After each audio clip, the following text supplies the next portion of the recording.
Sabe aquela situação em que a solução para tudo está bem na nossa frente, mas a gente simplesmente não consegue ver? Pois é, hoje a gente vai mergulhar numa passagem lá de Marcos, capítulo 8, que revela exatamente esse perigo, a tal da cegueira espiritual. A ironia no centro dessa história é simplesmente incrível. Vamos tentar imaginar a cena. Os discípulos estão num barco com a pessoa que literalmente criou o pão do nada. E não foi só uma vez, foram duas. E é aí que o conflito se revela. A preocupação deles é com a falta de algo físico, material, enquanto a provisão divina em pessoa está bem ali, do lado deles. É essa desconexão que nos joga direto no centro do problema. Tudo começa de um jeito bem trivial. Jesus e seus discípulos estão no barco, atravessando o mar, e de repente percebem que esqueceram de levar pão. Só tem um. Uma situação super comum que acaba gerando uma discussão muito humana. E é bem no meio dessa conversa sobre a falta de pão que Jesus aproveita para ensinar algo muito mais profundo.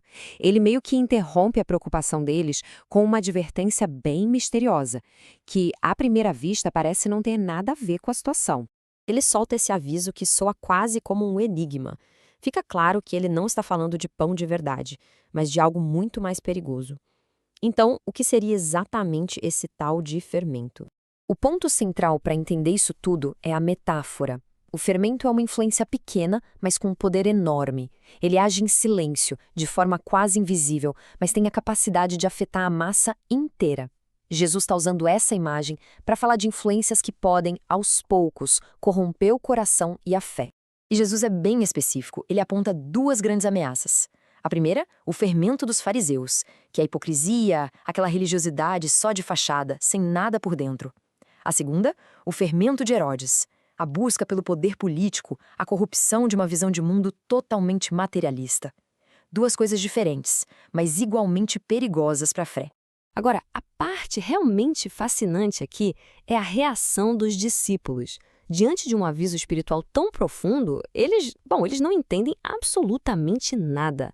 Eles conectam as palavras de Jesus com a preocupação imediata e mundana deles.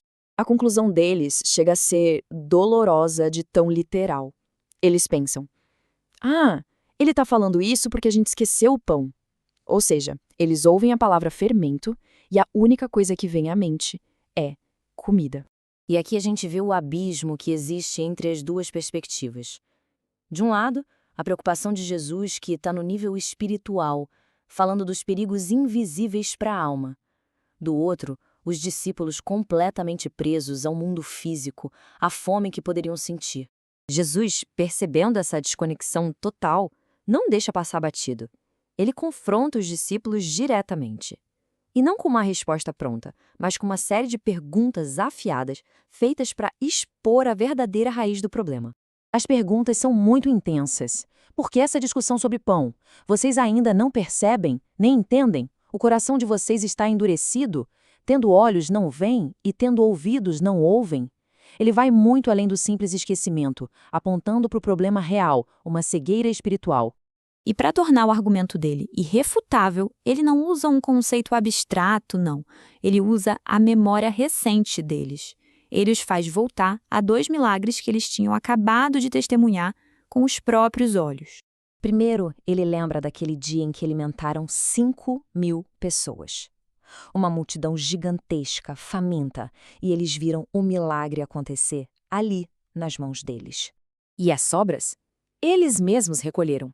12 cestos cheios. Pensa nisso, 12! Um sinal claro de uma provisão ilimitada, de uma abundância sem fim.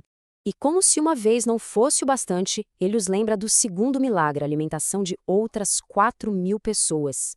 De novo, a mesmíssima demonstração de poder. E de novo, as sobras, 7 cestos enormes, lotados. É como se ele estivesse dizendo: gente, vocês viram isso? Vocês recolheram as sobras. Como é que podem estar preocupados com um pãozinho agora? E aí, ele encerra com essa pergunta final que é poderosíssima. O ponto crucial é este. Eles sabiam dos fatos, eles lembravam dos números, mas não tinham entendido o significado por trás dos fatos. Eles viram o milagre, mas não enxergaram quem era o autor do milagre. Então, por que essa história é tão importante hoje em dia? Porque ela não é só um relato antigo. Ela revela verdades universais sobre como a nossa percepção e a nossa fé podem funcionar ou, muitas vezes, falhar. Essa pequena narrativa nos ensina, no mínimo, 3 coisas fundamentais. Primeiro, que estamos sempre sob a influência de algum tipo de fermento que molda a nossa visão de mundo. Segundo, que ver não é a mesma coisa que enxergar. Dá para presenciar milagres e, mesmo assim, não entender nada. E terceiro, que o objetivo de tudo isso é nos levar a uma percepção mais profunda de quem é Jesus.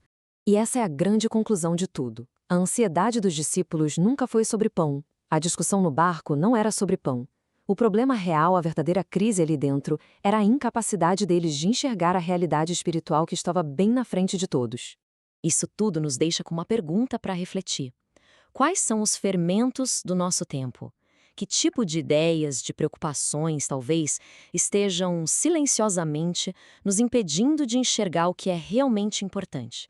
E falando em ver, o que acontece logo depois dessa conversa no barco, olha, não é coincidência. Jesus encontra um cego e o cura de uma forma muito particular, em 2 etapas. É uma parábola viva, sabe? Que mostra como a visão espiritual, assim como a dos discípulos, muitas vezes é restaurada aos poucos.